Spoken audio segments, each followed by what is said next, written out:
Ano po yung initial reaction yung first time natin makapasok sa ICC dun sa Pagdinig? What were your thoughts? What were you feeling? We feel happy that we're finally here, na na-witness na namin yung confirmation of charges si Duterte na before is na-postpone, and we're satisfied with how ICC presented everything from different sides ng ano po. You take us through the experience of you walking into that courtroom. Kamusta po? Kinabahan ba kayo? Nanginig ba kayo? What were your thoughts? I don't feel any anxiety walking inside, but I feel satisfied and happy instead, because we waited for this for a long time. 2018 pa nung nag-communicate kami, and it took us years and years bago po finally mag-proceed sa confirmation of charges. And ano po yung na-feel nyo nung si Attorney Kaufman na yung nagpa-present nung side ng dating Pangulo na sinasabi niya cherry-picking lang yung mga statements, yung media ina-exaggerate lang daw, pinipaint in a negative light yung dating Pangulo. Ano po yung pakiramdam nyo nun? Ano po yung naiisip nyo nun? Ano po yung comment nyo in general dun sa presentation ng defense? Actually, yung defense, for me, hindi talaga siya defense. They can't even say na Duterte never killed anyone. Diba, dalawa lang naman yun eh. It's either dalawa lang siya eh. Pinatay, o walang pinatay. Pero they can't even rebut na, no, walang pinatay, o walang namatay dahil kay Duterte.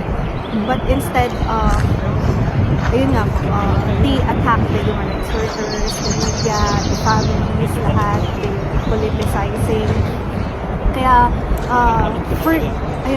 for me, I'm satisfied with how ICC presented everything. Pinakita nila sa atin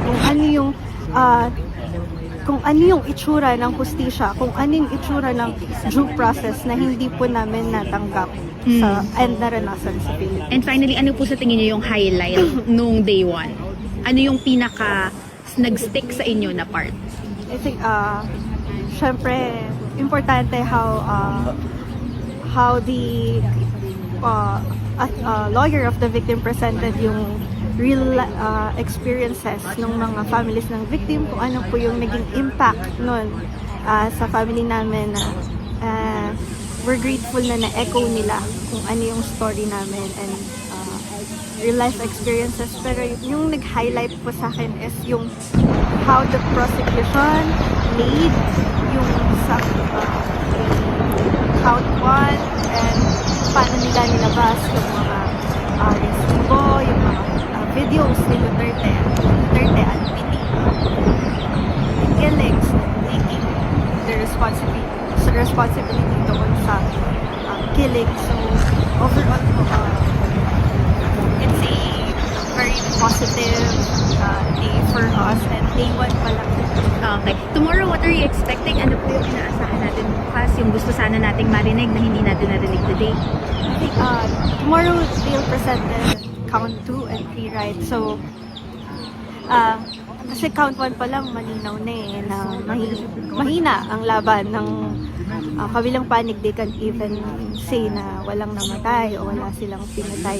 So bukas, umaasa po kami na lalong mapatibay ng prosecution yung reasons why kailangan talaga mag-push through sa trial ito pag natapos. Welcome back to my channel, guys.